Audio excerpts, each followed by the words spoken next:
안녕하세요. DJ 선아입니다. 오늘의 사연 시작해 보겠습니다. 안녕하세요. 저는 30대 중반이고요. 이름은 노유진이라고 해요.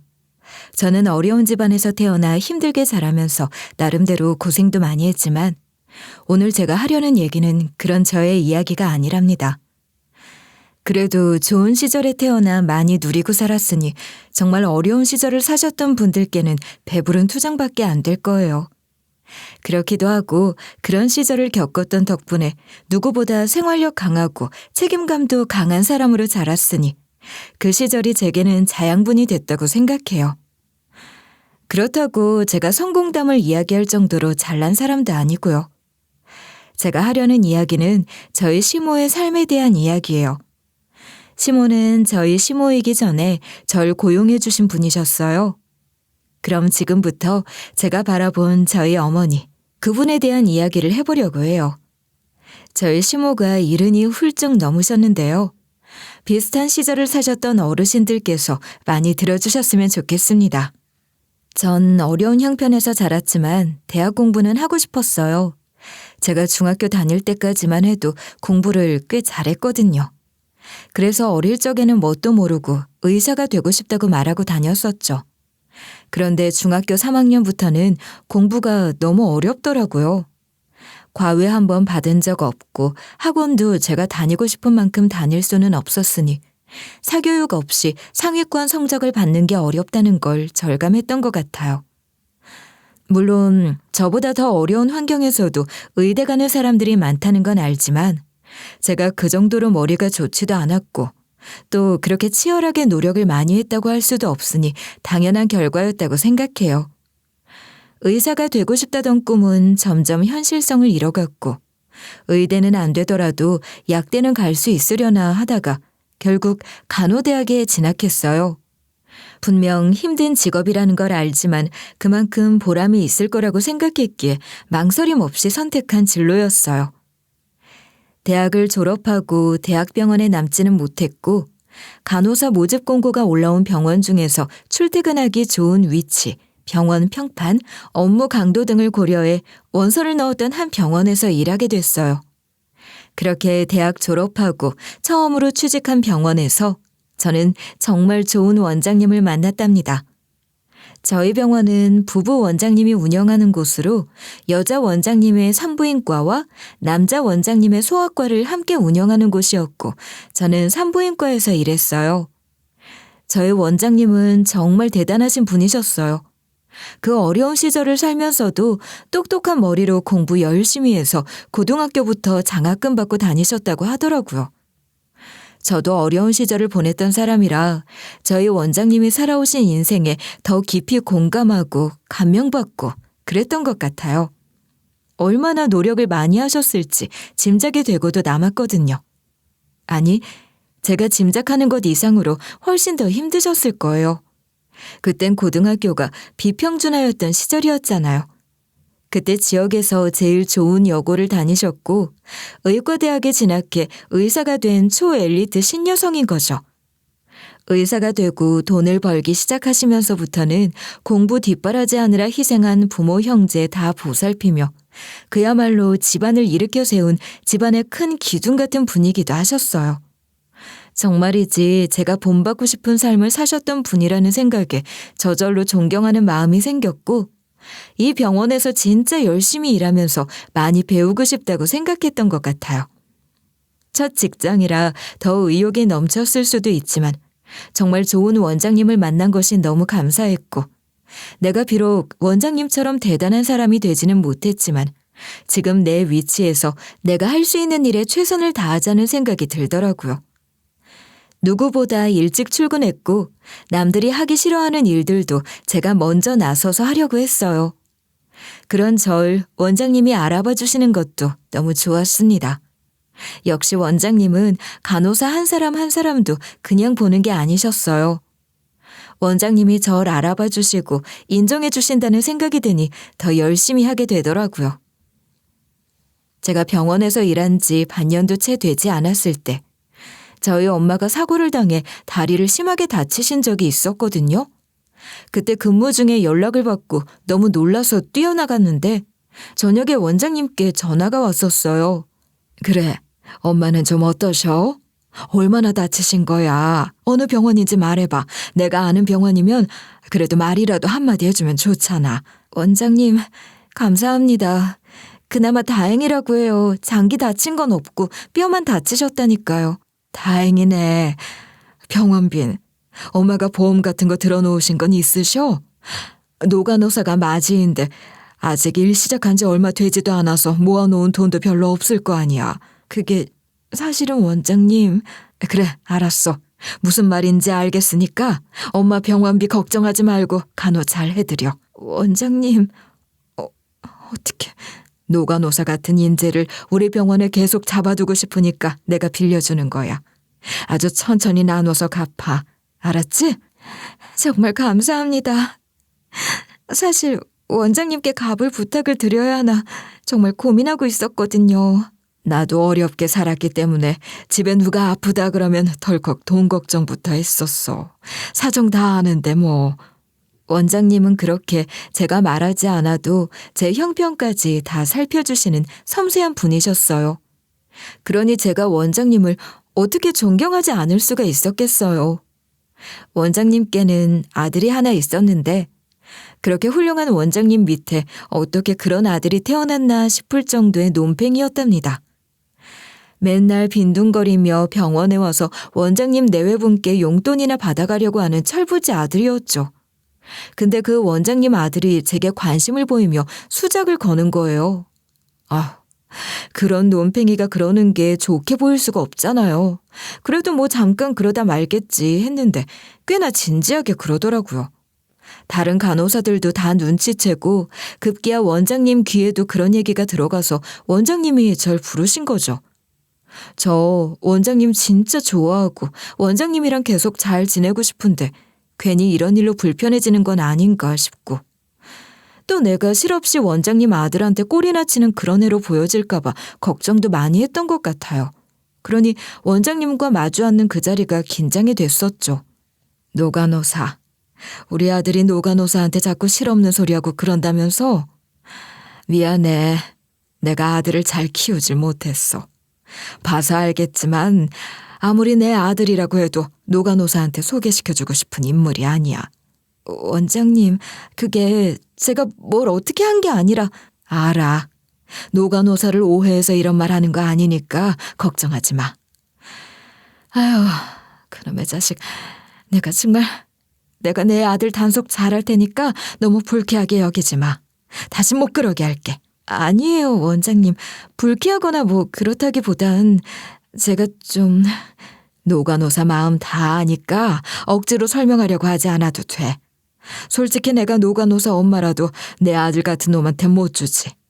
내가 노간호사 좋아하는 거 알지? 그러니까 신경 쓰지 마.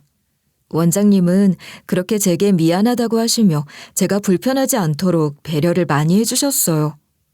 근데 진짜 웃기는 게 뭔 줄 아세요? 원장님이 그렇게 말씀하신 후로 원장님 아들이 눈에 들어오기 시작한 거예요. 원장님이 말씀을 그렇게 하셨어도 애물단지인 그 아들에게 갖고 있는 애정을 잘 알기에 그랬던 걸까요? 왠지 저라도 나서서 원장님께 힘이 되어드리고 싶다는 생각이 들더라고요. 결국 전 원장님 아들과 결혼해 원장님 며느리가 되었답니다. 그러니 원장님이 저희 시어머니가 되시는 분이세요.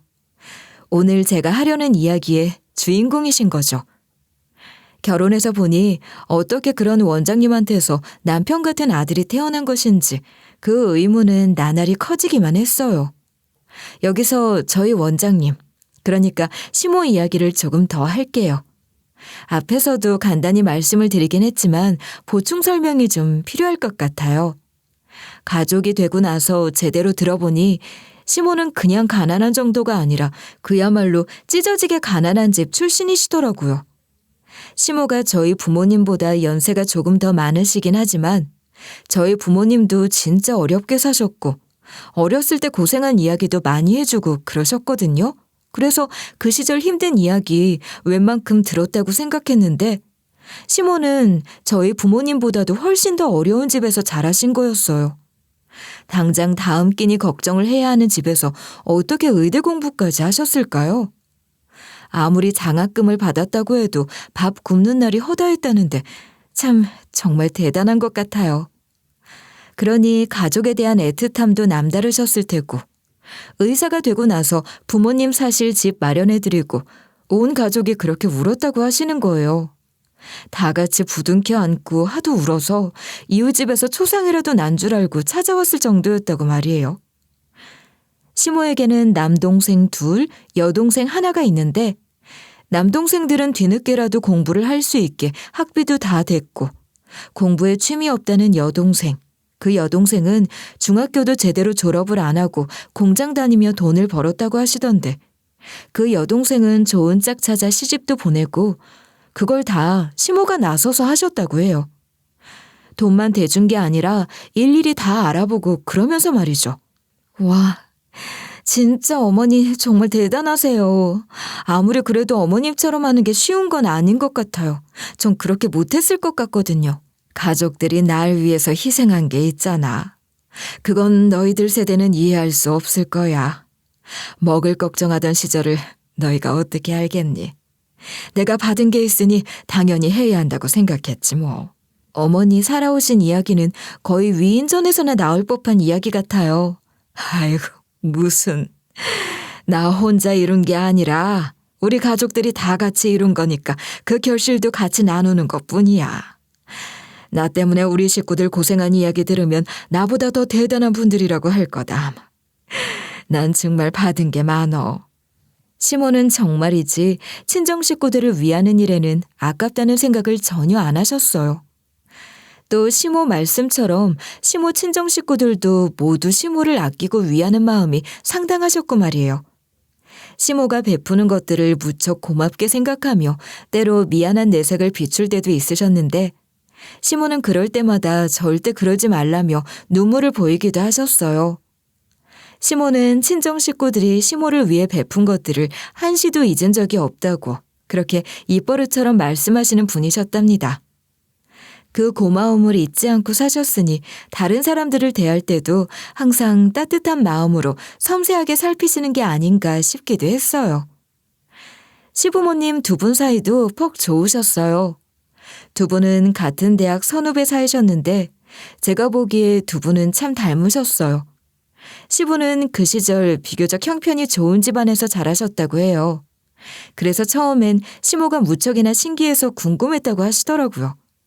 서로 다른 환경에서 자랐지만 2분 모두 기본적으로 사람을 대할 때 마음을 쓰는 분들이세요. 그러니 환자들에게도 얼마나 친절하셨는지 몰라요.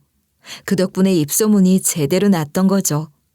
저희 시모에게 아이 받으려고 진짜 멀리서 일부러 찾아오는 환자들도 꽤 있었고 시모가 받은 아이들은 거의 시부 소아과를 찾았고 또 첫째 데리고 시부 소아과를 다니다가 둘째는 시모 산부인과에서 낳고 뭐 그런 식이었고 그러면서 주변 사람들에게 소개도 많이 하고 말이에요.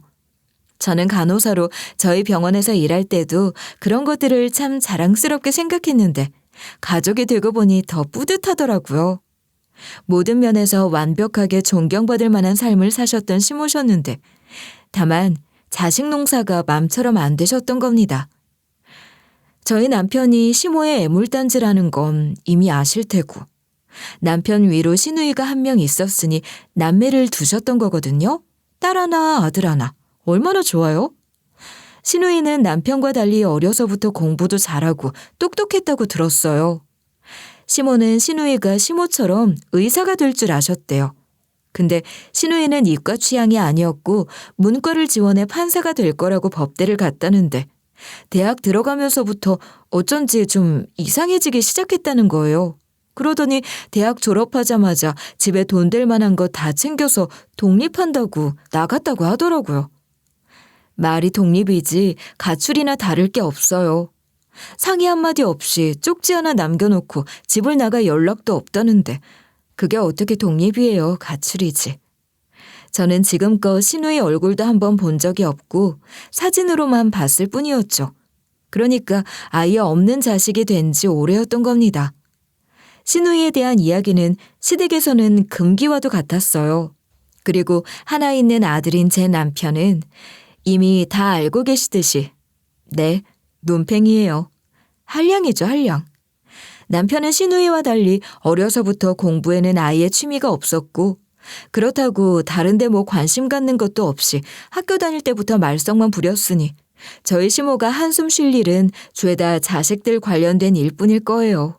내가 일하느라 바빠서 제대로 된 엄마 노릇을 못한 거야.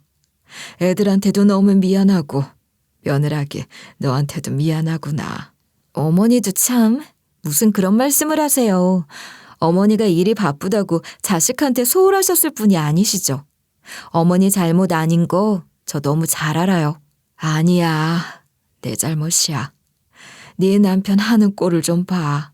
제대로 된 직업도 가질 생각 안 하고 하루하루 건성으로 사는 걸 보면 내가 정말 난 책임감을 갖고 열심히 살아야 한다는 걸 가르쳐야 한다고는 생각도 못했어. 나도 그런 걸 누구한테 배운 게 아니니까. 그런 건 자연히 알게 되는 건 줄 알았지. 아무리 자식이라고 해도 부모 마음대로 안 되는 거죠. 그렇게 될 것 같으면 무슨 문제가 있겠어요. 어쩜 저렇게 책임감이 없는지. 제 삶에 대해서 아무 생각이 없는 걸까? 어릴 때 말썽은 좀 피웠어도 그저 장난이 심한 아이라고만 생각했지. 이럴 줄은 몰랐어. 너무 좋은 부모님 만나 부족한 것 없이 자랐으니 제가 보기에 그 사람은 아직도 성장하는 중인 것 같아요, 어머니. 그러니까 조금만 더 지켜봐 주세요. 네가 옆에 있으니 그나마 한시름 덜었다만 너한테 미안해서 그렇지. 그러게 내 아들이 아무리 꼬셔도 넘어가지 말았어야지. 헛똑똑이야. 그러게나 말이에요. 근데 남편 안에 갖고 있는 순하고 선한 마음을 제가 알아버렸지 뭐예요. 어머님을 꼭 닮은 그런 착한 심성을 갖고 있는 사람이에요. 네가 그렇게 말해주니 너무 고맙구나. 그래, 네가 옆에 있으니 정신 차리고 잘 살겠지. 그렇게 믿고 기다리마. 저는 시모가 자식들 잘못 키웠다고 자책하시는 게 너무 마음 아팠어요. 어머니 탓이 아니라고 말씀드리고 싶었고 최선을 다하셨다는 걸 안다고도 말씀드리고 싶었죠. 저는 시모에게 위로가 되고 의지가 되는 며느리가 되어드리고 싶었고 남편의 보호자를 자처하며 가장 역할 제대로 하는 사람으로 만들기 위해 내주에도 최선을 다했어요. 시모는 제게 늘 고맙다는 말씀을 하시며 절 무척이나 믿고 의지하셨는데 그것만으로도 전 좋았습니다. 그렇게 사는 동안 제 아이들이 태어나고 그 아이들이 자라는 걸 보면서 보람도 많이 느꼈어요. 비록 남편이 확 달라진 건 아니지만 아들이 커가고 있으니 남편도 더 좋아질 거라고 믿었던 것 같아요. 시부 역시 제게는 참 좋은 어른이셨어요.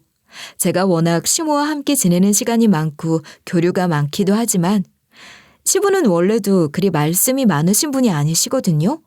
언제나 묵묵히 지켜보실 뿐이지만 진짜 필요할 때 표현을 해주시는 분이기도 하세요. 그러니 전 시부모 사랑 많이 받으며 저희 아이들도 그런 분들을 본받으며 자라기를 바라는 마음이었죠. 저는 결혼 잘했다고 생각하며 살았어요.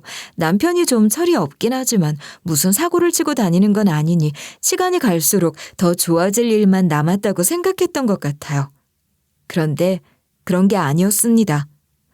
평온하던 어느 날 청춘병력과도 같은 소리를 들었거든요. 평소처럼 아침상 치워놓고 커피 한 잔 내려와서 거실 소파에 앉으려는 순간 시모가 쓰러지셨다는 연락을 받은 겁니다. 처음엔 제가 뭘 잘못 들은 줄 알았어요.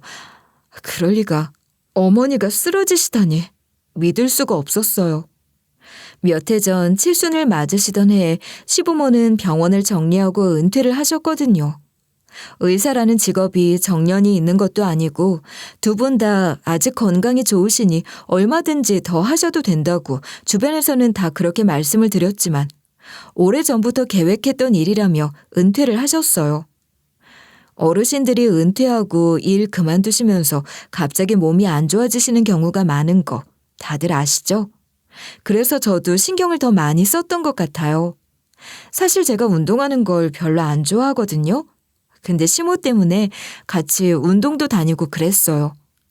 시부는 평소에도 운동을 좋아하시는 분이라 자기 관리를 잘하시는 편인데 시모는 운동이라고는 안 하셨던 분이라 은퇴하시고 나서야 그때부터 운동에 재미를 들이셨거든요. 그래도 운동을 제법 열심히 하셨고 특별히 안 좋은 것도 없으셨어요. 병원 검진도 정기적으로 받으셨고요. 가끔 어지럼증을 겪기는 하셨는데 크게 걱정할 일은 아니라더니 그런 분이 갑자기 쓰러지셨다고 하니 순간 머릿속이 하얘지면서 전화기를 들고 있는 손이 덜덜 떨리는 거예요. 심장은 무섭도록 뛰기 시작했고 수많은 생각과 물음표들이 머리를 스쳤어요. 시모는 강한 분이셨거든요. 하루도 허투루 보내지 않으시는 분이고 은퇴 후에도 나름의 계획이 다 세워져 있으셨고 그걸 다 해내려면 아직도 한참은 더 활발하게 활동을 하셔야 하는 분인데 아직은 시모가 오래 더 계셔주셔야 한다는 생각만 들었던 것 같아요. 우리 아이들에게도 좋은 할머니로 계셔주셔야 하고 또 남편이 제대로 서는 모습도 보셔야 하고 저도 아직 시모에게 못다한 말이 얼마나 많은데 쓰러지시다니. 연락을 받고 정신없이 병원으로 달려가는 내내 머릿속에서는 온갖 생각들이 뒤엉켰고 그 모든 생각들은 결국은 단 하나, 시모가 안 계시는 삶을 상상할 수 없다는 것. 절대로 벌써 떠나시면 안 된다는 그 생각이었던 것 같아요. 설마 무슨 큰일은 아니겠지? 어머님은 강한 분이니까 곧 괜찮아지실 거야.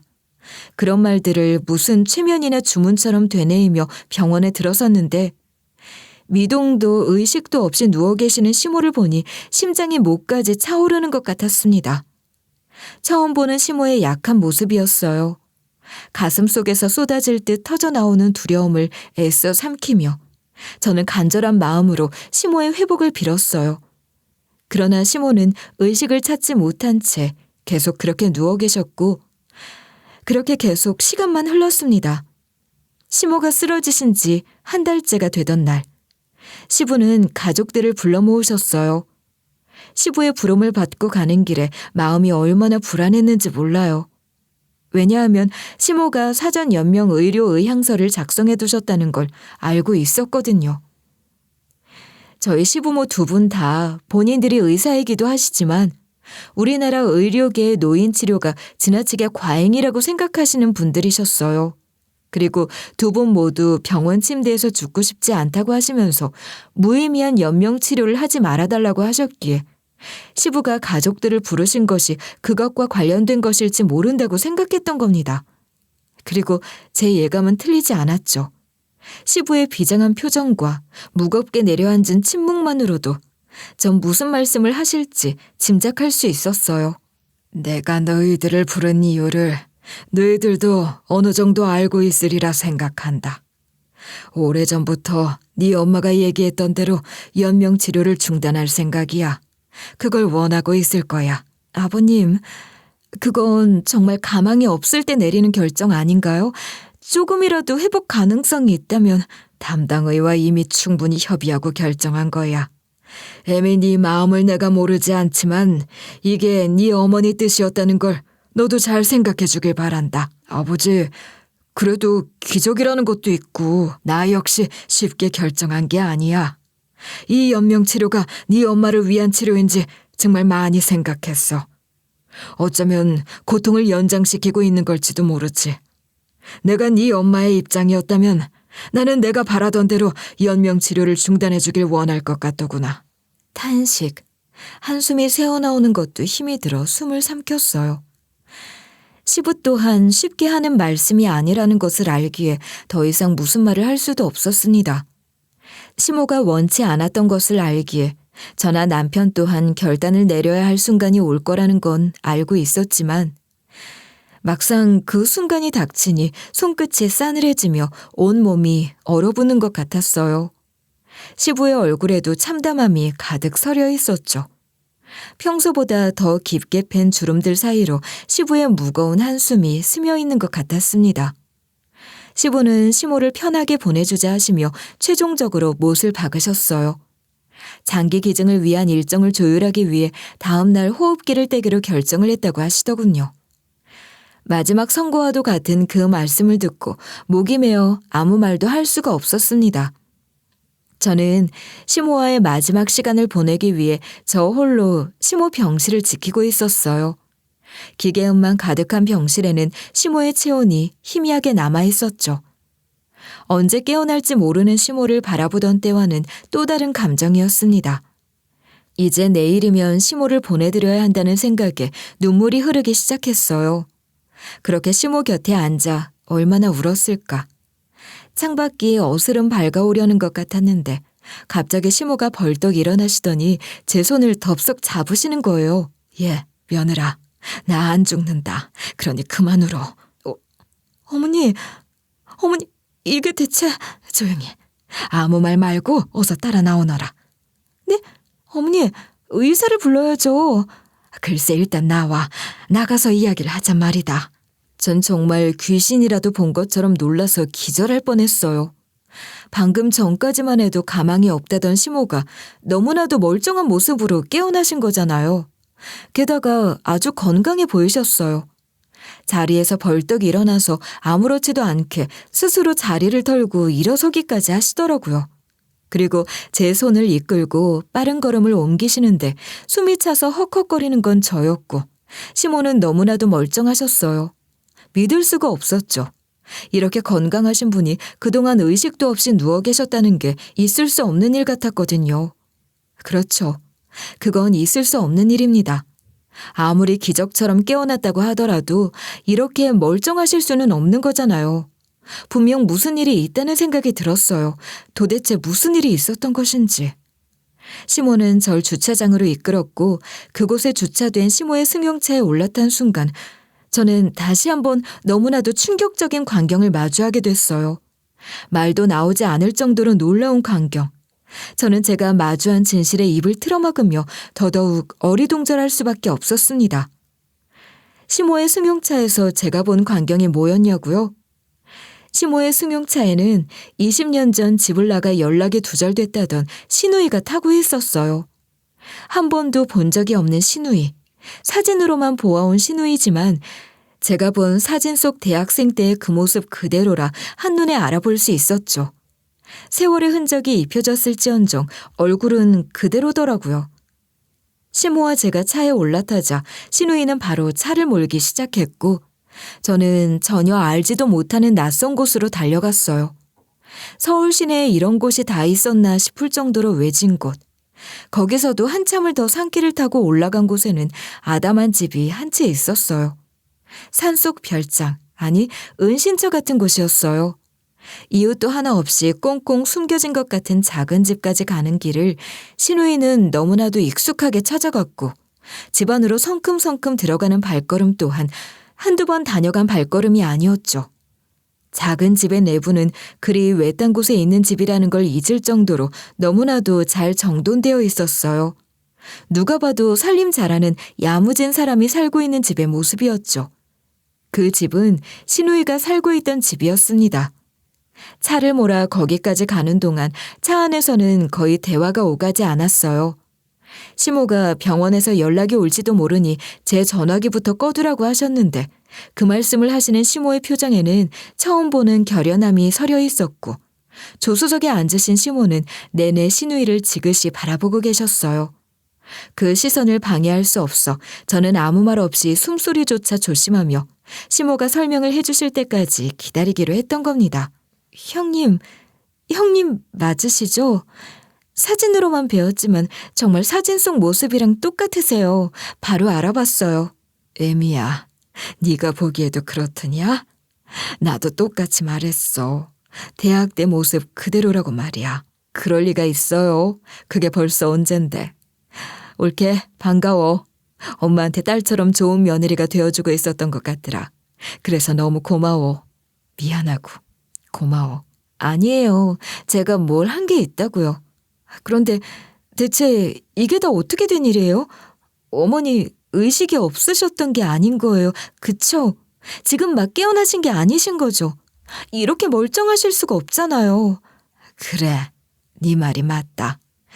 나 쓰러진 게 아니었어. 어머니 정말 어떡해. 저희가 얼마나 놀랐는지 아세요? 어제는 아버님께서 그래, 알아. 너희들 놀라게 해서 미안하구나. 그럴 사정이 있었어. 대체 무슨 일이 있었던 거예요? 어머니, 형님이랑은 또 어떻게 만나신 거예요? 이게 다 그놈의 자식 때문이야. 나쁜 놈의 자식 같으니라고. 네? 그놈이라니 어머니, 대체 누구를 말씀하시는 거예요? 시모가 말하는 그 나쁜 놈은 시모 큰 남동생, 그러니까 남편의 큰 외삼촌의 아들이었어요. 시모가 남편을 좀 늦게 낳은 편이라 시모 남동생의 아들이라도 남편보다 나이가 위였으니 제가 아주버님이라 부르는 분으로 저희 가족과 아주 가깝게 지내시는 분이셨죠. 남편도 형 하며 무척 따랐고 시모는 물론 시부도 무척 신뢰하는 사람, 그리고 그분 또한 저희 시부모나 남편을 살뜰히 챙겼고 저희 애들 생일까지 챙기는 분이셨어요. 어머니, 아주버님 말씀이세요? 아니, 아주버님이 뭘... 이 모든 게 다 그놈 때문에 벌어진 일이야. 벌써 20년 전에 시작된 일이란 말이다. 대체 무슨 말씀을 하시는 건지 모르겠어요. 아들처럼 생각하셨던 분이잖아요. 그런데 갑자기 무슨... 내가 호랑이 새끼를 키웠지. 배은망덕한 놈. 내 이놈을 절대 가만두지 않을 거야. 감히 나를, 감히 내 딸을 갈아 마셔도 시원찮을 놈.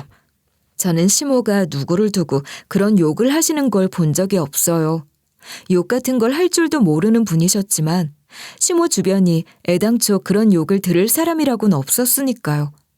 기껏해야 철부지 제 남편에게 이놈, 이 자식 하시는 게 전부셨죠. 게다가 그 아주버님이라면 집안에서도 알아주는 수지의 효자로 다들 외삼촌에게 자식 농사 잘 지었다며 부러워하셨거든요. 그런 사람이 대체 무슨 짓을 저질렀다는 것인지 혼란스러웠어요.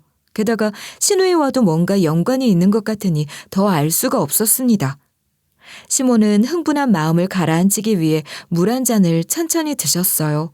그리고는 다시 말씀을 이어가셨는데 제가 듣게 될 이야기는 도저히 있을 수도 없는, 일어나서는 안 되는 일에 대한 이야기였어요. 여러분께 그 이야기를 어떻게 말씀드려야 할지 걱정이 될 정도입니다. 사실 처음 시모의 이야기를 이렇게 풀어낼 결심을 했을 때 제일 걱정됐던 게 이 부분이기도 했어요. 어떻게 설명을 해야 하는지 아직도 잘 판단이 서질 않네요. 그래도 일단 이야기를 해볼게요.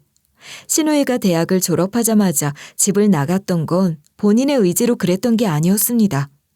시누이가 그런 결정을 할 수밖에 없도록 만든 사람이 있었고 그게 바로 외삼촌의 아들, 그 아주버님이었던 거예요. 외삼촌의 아들에 대해서 조금 더 설명을 하자면요. 사실 그 사람은 외삼촌 내외분이 입양해 데려와 기른 자식이었어요. 외삼촌은 결혼 후 외숙모가 불임이라는 사실을 알게 됐는데 그 사실을 알고 나서 고민할 것도 없이 과감히 입양을 결정하셨다고 해요. 입양에 대한 인식이 많이 달라졌다곤 해도 지금도 쉽지 않은 결정인데 그 당시로서는 상당히 진취적인 결단이셨던 거죠. 그리고 정성을 다해 마음으로, 사랑으로 키우셨다고 들었어요. 외삼촌과 외숙모 두 분 다 인품도 좋고 경우도 바른 분들이시거든요. 그런 분들이시니 친자식 아니라는 생각 없이 잘 키우셨을 거라는 걸 저도 알 것 같았어요. 외삼촌 아들은 공부도 정말 잘했대요. 그러니 의대 졸업하고 의사가 됐겠죠. 외삼촌 아들은 저희 시모를 존경하는 마음으로 의대에 들어갔다고 늘 말했고 저희 시모도 그 말을 참 좋아하셨어요. 외삼촌의 자랑스러운 아들이었을 뿐만 아니라 한마디로 집안의 자랑이었던 겁니다. 저는 결혼하고 나서야 그 아들이 입양된 아들이었다는 사실을 알고 놀랐던 기억이 있어요. 워낙 자주 드나들었으니 결혼 전부터 여러 번 인사를 나눴던 사이였는데 입양하라는 건 전혀 몰랐거든요.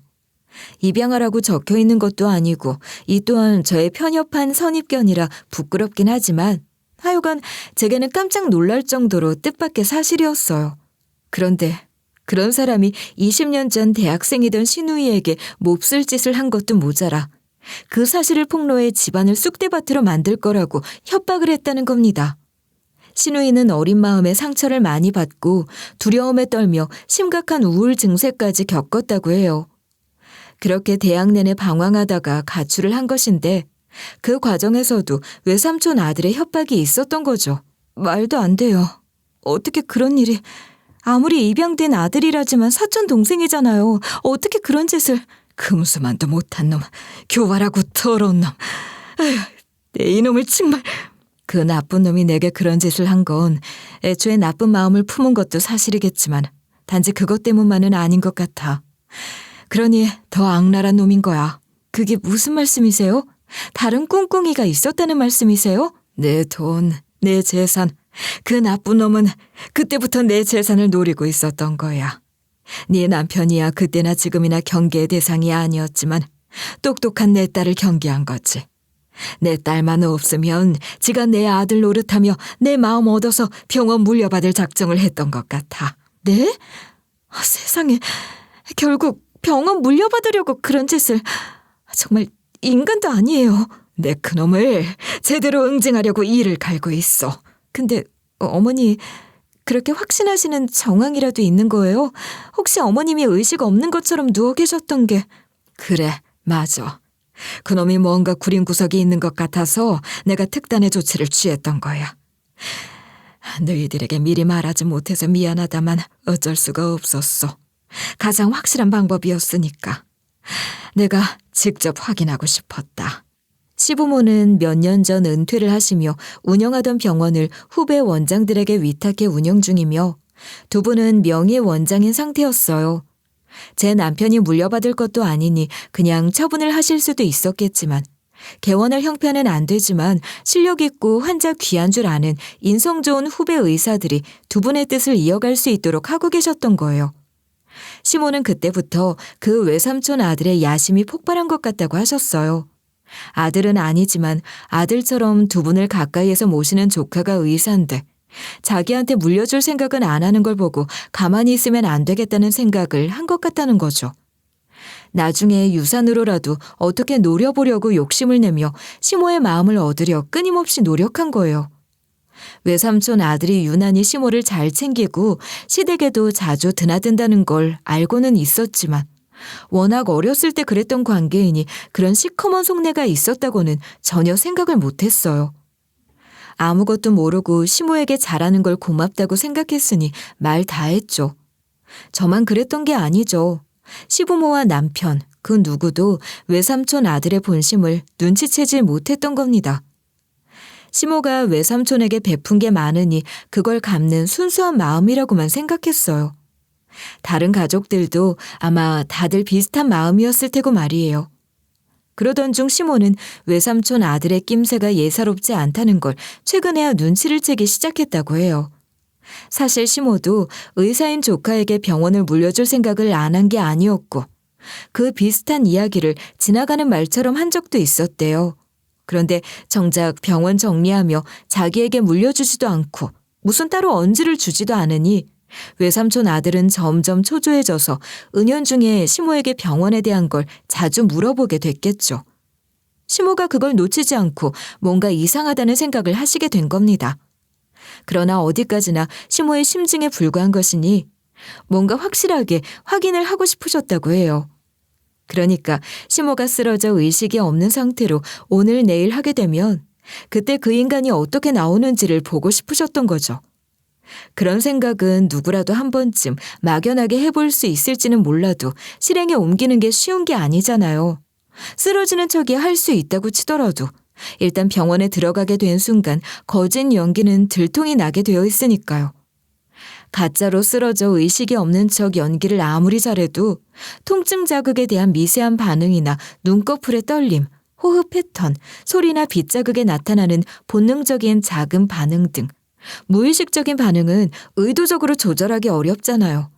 그러니 다들 마음은 있어도 할 수 없는 일일 겁니다. 그렇지만 시모에게는 조력자가 있었던 거예요. 시모는 후배 의사의 도움으로 의식 없는 사람이 되어 한 달 동안 누워있을 수 있었던 거죠. 그리고 외삼촌 아들의 움직임을 예의주시하고 계셨어요. 아니나 다를까 외삼촌 아들은 시모의 연명치료를 중단하자는 말을 제일 먼저 꺼냈다고 하네요. 시부가 시모 병실에 있을 때 외삼촌 아들의 전화를 받는 걸 들으셨는데 장기기증 이야기를 하며 시모의 연명치료 중단에 대한 이야기를 했다는 거죠. 물론 시부도 생각을 하고 있던 일이었으나 옆에서 부채질을 한 사람이 있었던 거예요. 시모는 더 확실하고 결정적인 증거를 잡기 위해 끝까지 갈 작정이었다고 해요. 연명치료를 중단한 상태에서 본격적인 장례 절차 이야기를 하고 그럴 때 그 인간이 어떻게 나오는지 보려고 했던 거죠. 그런데 그때 시누이가 시모를 찾아온 겁니다. 아무도 없는 새벽에 몰래 병실에 찾아와 울면서 20년 동안 하지 못했던 말을 고백하듯 털어놓았던 거예요. 꿈에도 몰랐던 과거의 진실을 듣고 시모는 분개했고 더 이상 의식 없는 척 누워있을 수 없다는 생각에 시누이 앞에 벌떡 일어나 의식이 없는 게 아니라는 걸 밝힌 거죠. 그렇게 의기투합한 두 사람은 외삼촌 아들의 실체를 밝힐 결심을 하고 병원부터 탈출할 계획을 세웠는데 마침 제가 병실에 찾아가 밤새 울고 있으니 날이 밝아 다른 사람들 눈에 띄기 전에 병원을 빠져나오기 위해 어쩔 수 없이 제게도 모습을 드러내실 수밖에 없었던 거였어요. 그렇게 해서 저 역시 시모 시누이와 함께 그 순간 그 자리에 함께하게 된 거죠. 병원 CCTV까지 미리 다 손을 써놓고 나름대로 준비를 다 해두셨더라고요. 시모는 제게 그 모든 이야기를 들려주신 후에야 제 핸드폰 전원을 다시 켜라고 하셨어요. 아마도 저를 찾는 전화들이 많이 와 있을 거라고 하시면서 말이에요. 시모가 사라진 것을 알았을 테니 당연히 병원은 발칵 뒤집힌 것 같았죠. 그 중에서도 제일 뒤집힌 건 외삼촌 아들인 것 같더군요. 제게 남겨진 부재중 전화 기록에 외삼촌 아들 번호가 제일 많았거든요. 제 남편보다도 더 많이 전화를 했더라고요. 그걸 보는데 쓴웃음이 절로 지어졌어요. 애미야, 넌 일단 아무것도 모르는 것처럼 병원으로 돌아가서 동태를 좀 살피고 있으렴. 저 혼자서요? 돌아가서 뭐라고 하면 좋을까요? 분명 제가 밤새 병실에 있었다고 생각하고 제게 어머님에 대해서 물어볼 텐데요. 그렇겠구나. 뭐라고 하면 좋겠니? 밤을 새고 사우나에 갔다가 잠이 들어버렸다고 할까요? 이상한가요? 아니다. 그러면 되겠어. 아주 그럴듯해. 네, 어머니. 그럼 제가 가서 상황을 좀 보고 있을게요. 그렇게 시모와 시누이를 두고 제가 먼저 병원으로 돌아갔더니 제 남편과 시부 그리고 외삼촌 아들이 있었어요. 휴일도 아니었고 한창 바쁘게 일할 평일 오전에 그 인간은 자기 일도 내팽개치고 거기 와 있는 겁니다. 그래도 아들처럼 시모를 모신다고 입버릇처럼 말했으니 그렇다고 칩시다. 그렇지만 그 자리에서 자기가 나서서 시모 실종 신고를 하자 어쩌자 하는 건 오바 아닌가요? 정작 아들인 제 남편이나 시부는 영문을 알 수 없는 황당한 그 상황 속에서 시모의 행방을 확인할 수 있는 방법을 논의하고 있었다면 외삼촌 아들이란 그 인간은 오로지 실종 신고라는 그 절차에만 관심이 있는 거예요. 고모부님, 우선 실종 신고 절차부터 진행을 하시죠. 그런 건 천천히 해도 돼. 사람부터 찾아야 할 거 아니니. 그러니까 그게 신고 접수부터 되어야 절차대로 착착 진행이 될 수 있는 겁니다. 경수야, 너 뭐해? 고모부님께 말씀 좀 드려봐. 형, 나도 아빠 말씀이 맞는 것 같아. 신고 같은 건 나중에 해도 되잖아. 엄마가 병원에서 어떻게 나가신 건지 CCTV까지 작동을 안 했던 걸 보면 뭔가 계획적인 게 있었다는 건데 정황 증거라도 가능한 모든 걸 찾아봐야 하지 않겠어? 나 정말 답답하네. 나 진짜 답답하네. 지금 다들 감정이 앞서서 이성적인 사고가 불가능한 것 같으니 내 얘기를 좀 들어보세요. 그래도 내가 제일 이성적으로 판단할 수 있는 사람 아니겠어요? 시부와 제 남편이 자기 뜻대로 따라주지 않으니 외삼촌 아들은 점점 흥분하기 시작하더니 대뜸 서류 봉투 하나를 가져와 저희 가족 앞에 그 서류를 꺼내놓는데 기가 막히게도 그 서류가 시모의 유서라는 겁니다. 유서라니? 우리 엄마 유서라는 거야? 아빠, 엄마랑 아빠 유서도 만들어주셨어요? 아니다. 그런 적 없어. 유서라니, 너 지금 그게 무슨 소리냐? 나도 모르는 내 아내 유서를 조카인 네가 갖고 있다는 거야? 그게 사실 고모님이 제게 병원을 물려주려고 하셨거든요.